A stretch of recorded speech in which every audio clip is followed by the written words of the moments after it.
But let's turn our attention out west to what's happening at Colorado with the Buffaloes and Coach Prime, Deion Sanders.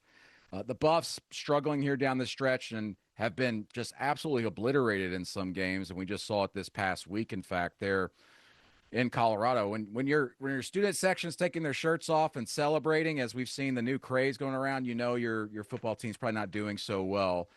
But we know that Deion Sanders has gone through a lot over the last calendar year. He's had health scares. He's battled bladder cancer. Came back from that after a procedure. We've seen that he's had a tent there on the sideline to help him with his bathroom issues. Of course, he's also had to have surgery in the middle of the season on his continuing issues with his legs and blood clots. And of course, on the football field, he went into this year. We knew it was going to be a bit of a rebuild because he lost Travis Hunter, the Heisman Trophy winner, and his son, Shador Sanders, a quarterback. But I'm not so sure we're expecting blowouts like this. And it prompts questions, guys, about Deion Sanders' future. He's not going to get fired or anything like that. And, of course, his buyout is astronomical. I think it's around $33 million. But there are questions about whether Deion Sanders maybe will come back next season on his own. Will he decide to come back? What do we think here, gentlemen? I want to start with you, Shahan. What do you think the future holds for Mr. Deion Sanders? Well, I wrote a piece on CBS Sports after the game last week, and the reality is this. In the first half of their last two games, they've been outscored 81-7. And it's one thing to get outscored by a lot against Utah. Arizona's a much improved team, but they're not the sort of team that should be putting you into the ground that early on.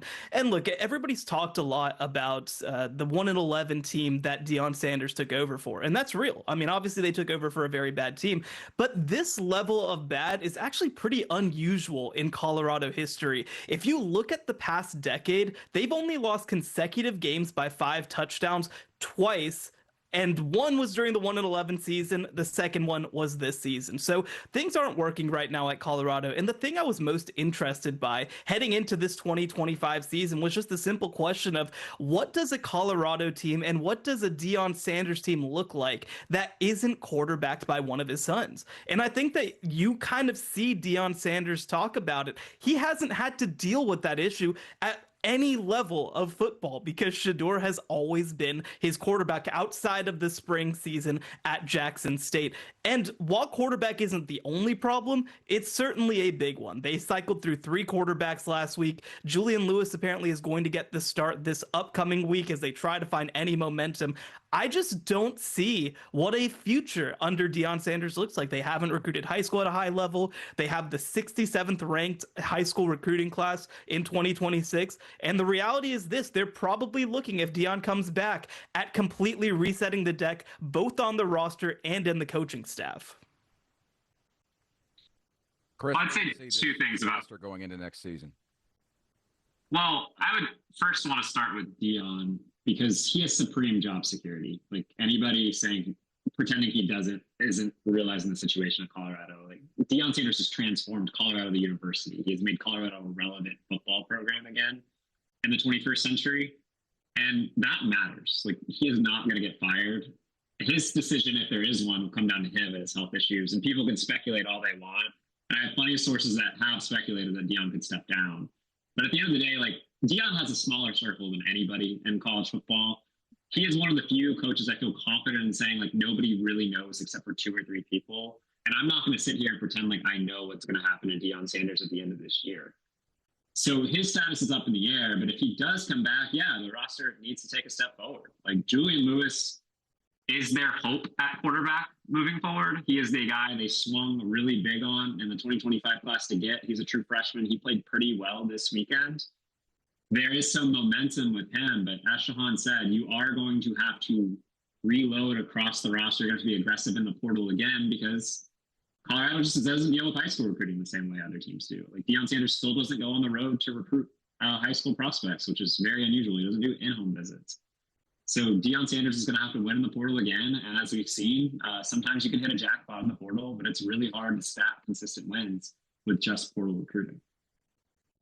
I want to look out east where we're talking about another disappointment, another disappointing fall here for Miami, The Hurricanes now 4-11 under Mario Cristobal in the months of November and December following their loss to SMU on the road. Miami now dropping out of the top 10. Their playoff hopes very much flatlining. There's a beep every few seconds here, but it looks like Miami's in a position where they're just going to have to win the ACC championship game to get to the playoff. And I hear a lot of arguments that this is one of the most disappointing storylines over these last 2 years when we talk about the buildup of a roster, the talent that's in place, and yet they falter time and time again down the stretch and can't get into the playoff. The common denominator here is the man you see on your screen, head coach Mario Cristobal. Is this a Mario Cristobal issue, or is there something else going on with Miami when it comes to these late season thuds? Well, and let's not just look at late season. Let's look at late game situations. In that SMU game, Miami had the lead and was able to put them away, and they commit a horrendous roughing the passer call after the whistle was blown, right? These are the sorts of things that if they happen once or twice are bad luck. But they happen repeatedly under Mario Cristobal at Miami. And actually, if you even go back to his Oregon tenure, this was a little bit of an issue as well. They've just struggled to handle these late game situations, and it's cost them dearly. You look at your screen, at SMU, a 6-point loss, Louisville, a 3-point loss. And if you look in the first half of the season, I mean, they beat number 6 Notre Dame, number 18 South Florida. They beat a Florida State team that we thought was really good. Frankly, in the last 7 games of the year, this wasn't supposed to be a situation where they're playing competitive games. They were supposed to roll through the rest of the ACC. And you mentioned the idea that they probably need to win the ACC to make the playoff. Here's the issue. They have 2 losses at this point. There are numerous teams with 0 or 1 losses in ACC play. So even just a pathway to reaching the ACC championship game looks like it's almost off the table.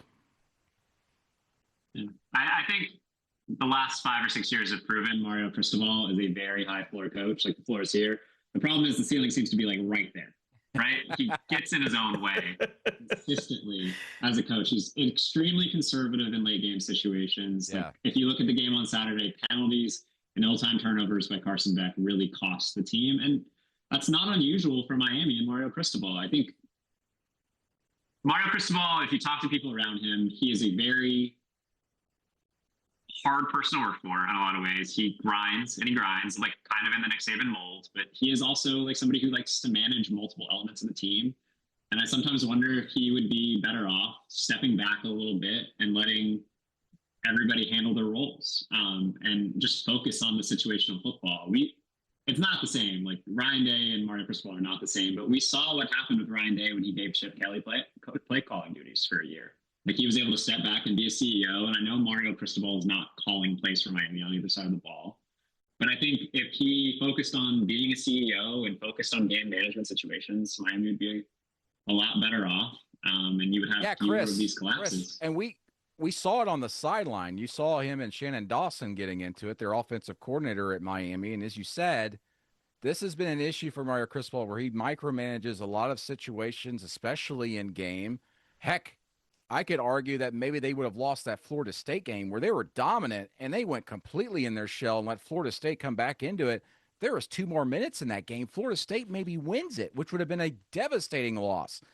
This is Mario Cristobal written all over it. As much as he like perfectly fits Miami, being an alum and galvanizing that community, and he's a grinder, absolutely understands the element. All that looks great on paper, and then when you put the paper up to light, you see right through it when we get to late seasons and late game situations. And he's a hell of a coach. He has transformed Miami. He has made Miami more like the Miami we remember from our childhoods than any coach the last 25 years. But like, we've seen pretty consistently, like, since his time at Oregon, like, when he needs to get to that final step or two, like, he hasn't been able to get there. And I think it's because he often gets in his own way. And college football just kind of rankings come out. Go ahead, Shahan. No, just to kind of close this out, I mean, the reality is this. I think that it's often easy to watch tape and review offensive coordinators, defensive coordinators. How much of the time is a head coach reviewing how they're managing a game and consistently the mistakes that they're making? I think that's something to look at.